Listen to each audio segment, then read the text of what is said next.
At Boardroom Insiders, we tell you what's top of mind with top business leaders. Today, we're going to talk about 4 things that HR officers have been focused on during COVID-19. Number 1, HR leaders are forging strong relationships with their CIO counterparts. We know that a solid digital backbone has been fundamental to a company's survival in our new mostly virtual, mostly digital world, and that's the CIO's domain. But technology alone can't get the job done. People and processes are critical parts of the equation, and that's where HR leaders come in. Initially, they worked with their CIOs to make sure that employees had the technology and the tools and the training to work from home. But after those basic needs were met, processes had to be re-engineered and security gaps had to be tightened up. And training employees to be security wise has been a big part of this. But now, as work from home is stretched from weeks to many months, HR and IT leaders are continuing to collaborate to cost-effectively upskill employees in the latest technologies, which is going to help them future-proof their workforces.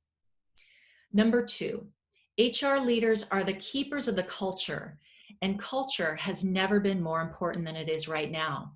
We've all heard stories about companies that didn't adequately communicate with or take care of their employees during this crisis, which can damage morale and erode trust for the long term. To prevent this scenario, HR leaders have become the thought leaders at their companies, and they're advising their executive peers on how to engage employees and lead with authenticity, transparency, and empathy. Number 3, employee recognition is really important right now. Workers have rallied to keep the business running, and many companies have seen new levels of ingenuity, innovation, and productivity. But now that that novelty has worn off, companies are trying to figure out how to keep up this momentum as the threat of employee burnout becomes very real.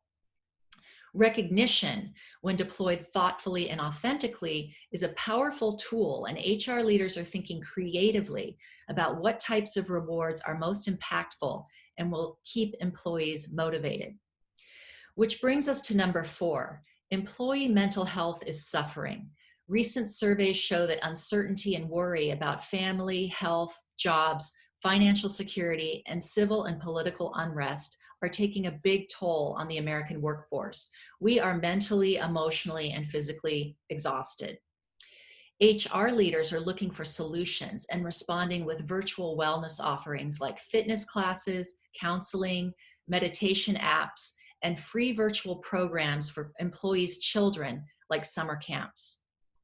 So there's no question that the critical responsibility for employee welfare is really weighing on HR leaders right now. They're guiding our workforce through a time of massive cultural, operational, and digital transformation. The end goal is a strong and resilient workforce capable of responding to the next challenge. We uncovered these 4 trends in the regular research we do on what business leaders are saying and doing. And we've published even more content from our research in the blog post that goes along with this video, including this summary of current Fortune 500 Chief HR Officer priorities. This living dashboard can be accessed through our BI Pro platform, and you can generate these not just for HR leaders, but for other audience segments too. So be sure and check that out. Until next time, thank you for listening.